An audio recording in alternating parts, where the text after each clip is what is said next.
Hello guys, welcome to our channel. और आज हम लेके आए हैं जब अरब में कुरान आया का रिएक्शन। तो ये जो वीडियो है ये इंजीनियर मोहम्मद अली मिर्ज़ा जी की वीडियो है। और देखा जाए तो जब अरब में कुरान आया ये बहुत लाइक आप कह सकते हो इंटरेस्टिंग टॉपिक है, बिकॉज इसके बारे में हमें पता ही नहीं है कि भाई लाइक हमें तो जो अरब के बारे में पता है वो आफ्टर प्रॉफिट मोहम्मद के बारे में पता है कि भाई वो आए और फिर उनके बाद सब जो इस्लाम आया सब कुछ हुआ।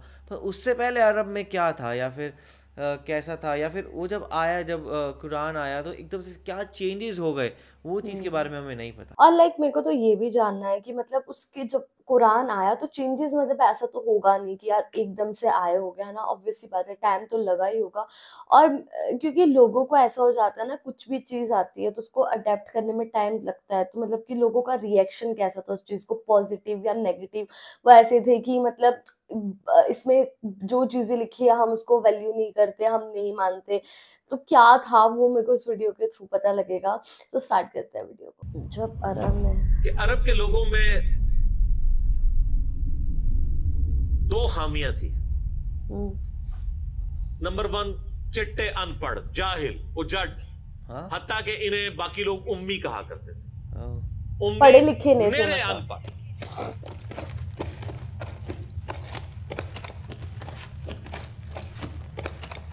दूसरी खामी थी कि ये लोग आपस में लड़ते रहते थे। खानदानों के खानदान खत्म हो जाते थे। पानी पीने पिलाने के ऊपर झगड़ा हुआ है तो 10 साल लड़ाई हो रही है। ये दो खामियां थी। नंबर 1, चिट्टे, अनपढ़। नंबर 2, लड़ाकू लेकिन आपस में। लेकिन दो खूबियां भी थी। क्या? ऑब्वियसली एक खूबी ये थी कि ये टफ माहौल के आदी थे, रेगिस्तान के रहने वाले। अच्छा, टफ एनवायरनमेंट के थे। गर्मियों में यानी इतने मुश्किल सफर करने वाले, ऊंट के ऊपर सही में वो टाइम के सफर, बिना एसी, थोड़ा सा साजो सामान के साथ, बिना पंखे। और दूसरी खूबी ये थी कि ये जब किसी को जुबान दे देते थे ना, फिर गर्दन ही कटती थी, पीछे नहीं हटते थे। क्या बात है। चाहे किसी दुश्मन को भी जुबान दी है। Warrior mindset. अल्लाह ने उनकी ये दो खूबियां यूटिलाइज कर ली। ये जुबान दी अल्लाह के नबी इस्लाम को उन्होंने, जिसने दी, फिर गर्दन ही कटी है। वाह। और दूसरी खूबी के वो टफ माहौल के आदी थे लेकिन लड़ते आपस में थे। हाँ। अल्लाह ताला ने उनकी खामी कैसे पूरी की? दूसरों से उनको एक लीडर ऐसा दे दिया जिसने सारे कबाइल को एक झंडे के नीचे जमा कर। वाह। और जहालत के लिए दूर करने के लिए उनको उनकी जुबान में किताब दे दी। अब जिसने सूरह बकरा, सूरह निसा, सूरह मादा हिफ्स की हुई है, उसके सामने कोई क्रिश्चियन का पादरी, क्या यहूदियों का पादरी वो बैठ सकता था? जितने उनके दलाइल थे उन्होंने वो जुबानी याद किए हुए थे। तो वो लोग जो अपने आप को समझते थे कि हम बड़े अल्लामा हैं और ये उम्मी हैं, उन उम्मियों ने उनको इल्म में भी उलट के रख दिया, सिर्फ एक कुरान की वजह से। वाह। और अल्लाह ने लीडर दिया, सारे अरब कबाइल जमा हुए।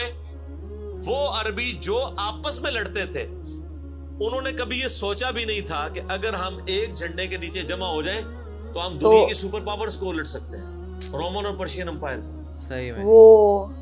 और देखें सर फिर कैसे उल्टा है उन्होंने। विद इन 17 ईयर्स हर चीज उड़ा के रख दी है। सदियों की सल्तनतें, लाखों की रिजर्व्ड आर्मीज रोमन और पर्शियंस पूरी दुनिया पे हुकूमतें कर रही हैं। जदीद असला है। और इधर ये बद्दू हैं जिनके पास ऊंट है, घोड़े हैं, तलवारें हैं। ना मंजनीक इन्होंने कभी देखी, ना इनके पास उस तरह के हाथी बड़े बड़े जो पर्शियंस के पास थे। क्या बात। बस चल पड़े, कलमा पड़े और निकल खड़े हुए। जज्बा था एक। सही में। फिर दुनिया ने देखा है कि हर चीज को उलट के रख दिया। उन्हीं के असले उनसे छीन के उन्हीं को उलट दिया। वो सारी की सारी बिजली किसने भरी थी उनके अंदर? इस किताब में।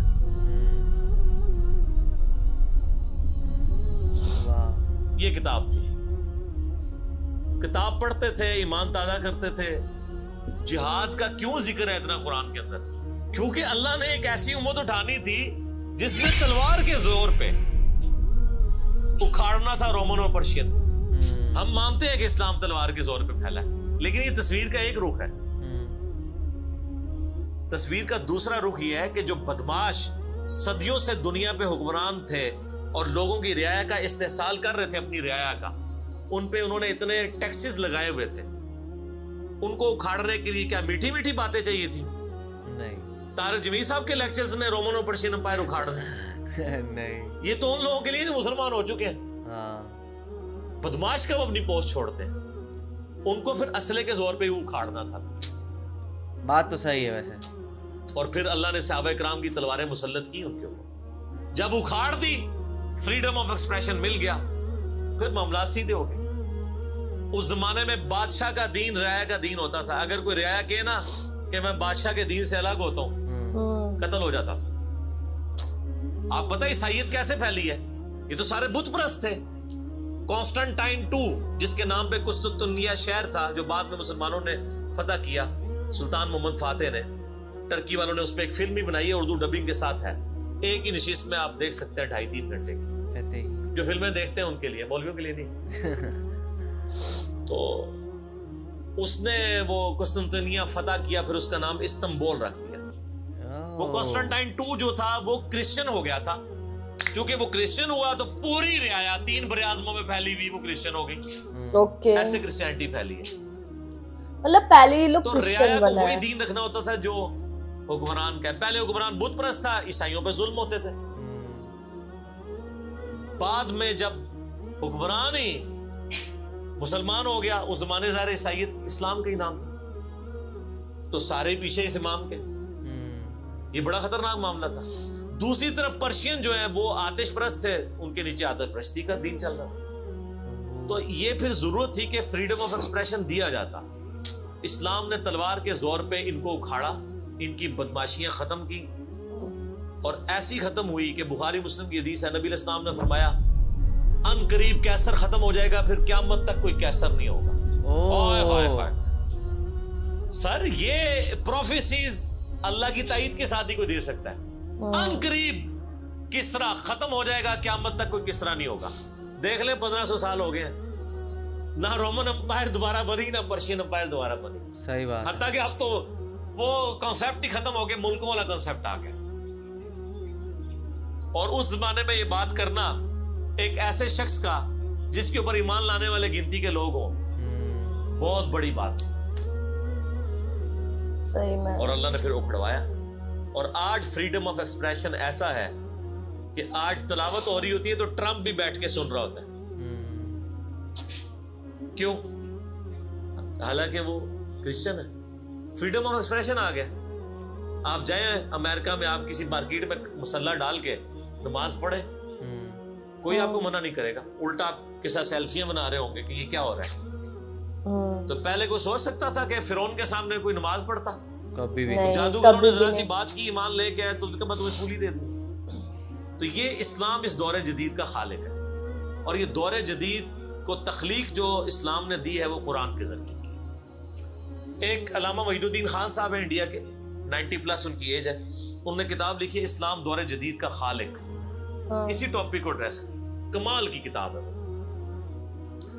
और पढ़ने से ताल्लुक किया। आप गूगल से उसका PDF भी डाउनलोड कर सकते हैं, छोटी सी किताब। तो इंग्लिश में भी एक किताब लिखी है गॉड अराइजेस, खुदा उभरता है। खुदा फिर जो उभरा है ना जी कुरान के जरिए। खुदा को तो खैर मखलूक की जरूरत नहीं है, लेकिन मखलूकात ने जो तमाशा बनाया हुआ था ना, उस तमाशे को हमेशा के लिए अल्लाह ताला ने अपने पैगंबर इमाम आज़म सैयदुना व मौलाना मुहम्मद रसूलुल्लाह सल्लल्लाहु अलैहि वसल्लम के जरिए शिर्क का खात्मा करके क़यामत तक के लिए जो दीन एस्टेब्लिश किया इस किताब के जरिए। अब ये किताब क़यामत तक नबी इस्लाम का मौजज़ा है। ये किताब है सर जिसने दुनिया पलट दी, और ये वो किताब है जो हम सिर्फ अपनी बच्ची को जब रुखसत करने लगते हैं नीचे से गुजारते हैं, ठीक है, और चूम के गिलाफ में रख देते हैं। इससे ज्यादा इस कुरान को हम कोई अहमियत नहीं देते।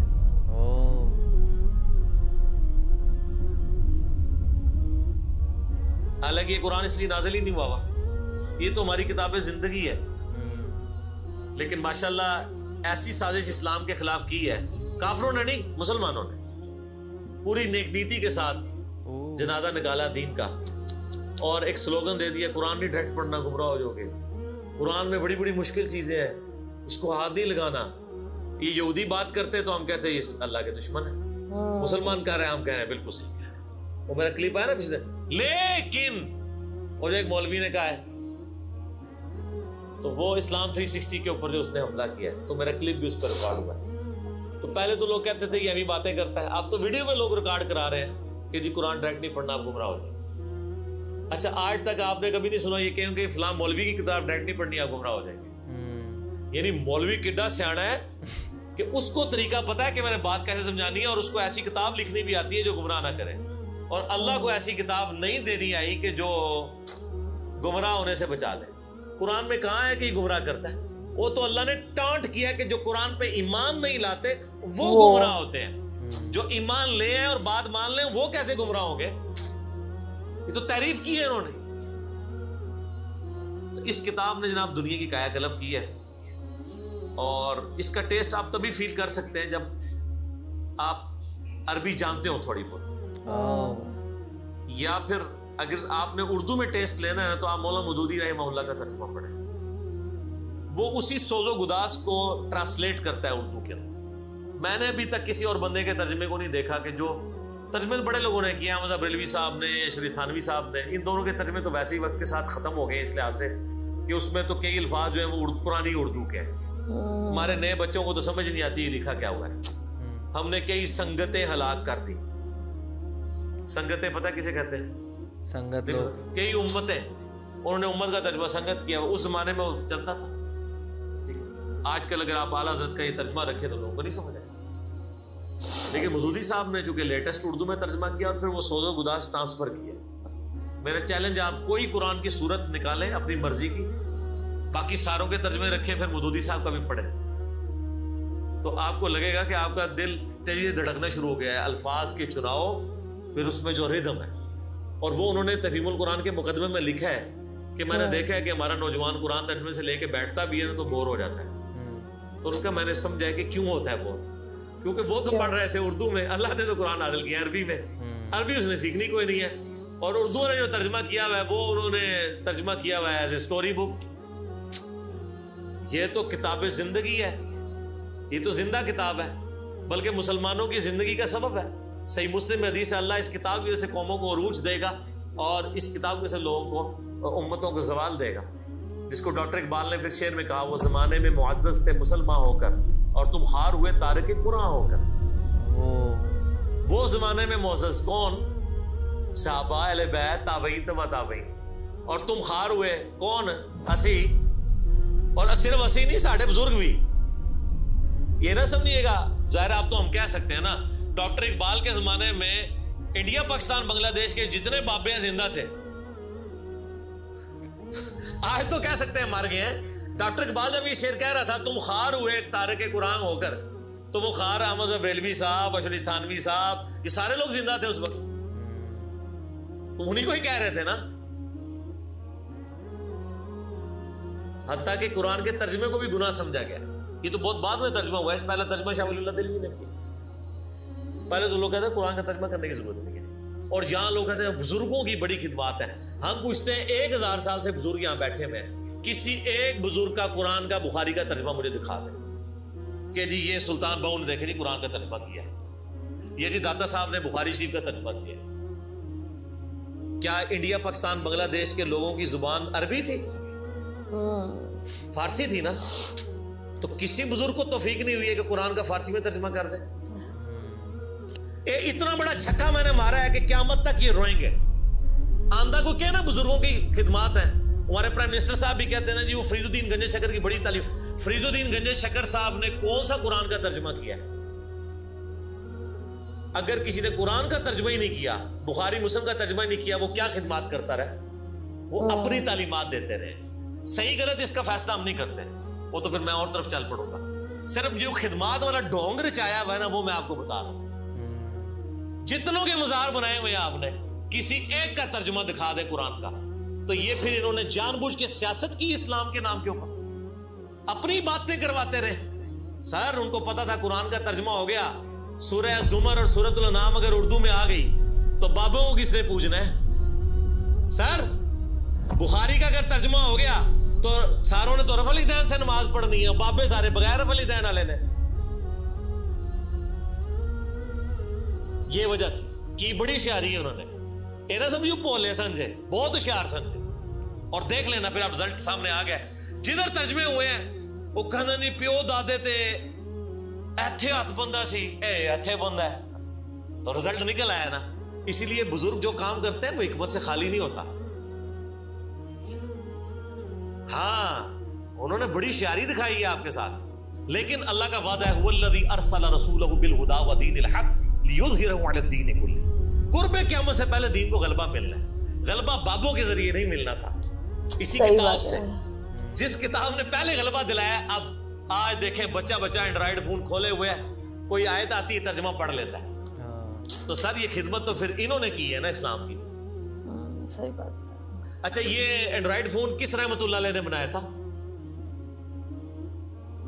वो कहते हैं बुजुर्ग ते दुनिया ही कलब कर दे निगाह मार के, वो बुजुर्गों को ले आओ ते ठीपा मोबाइल नहीं चला सकते।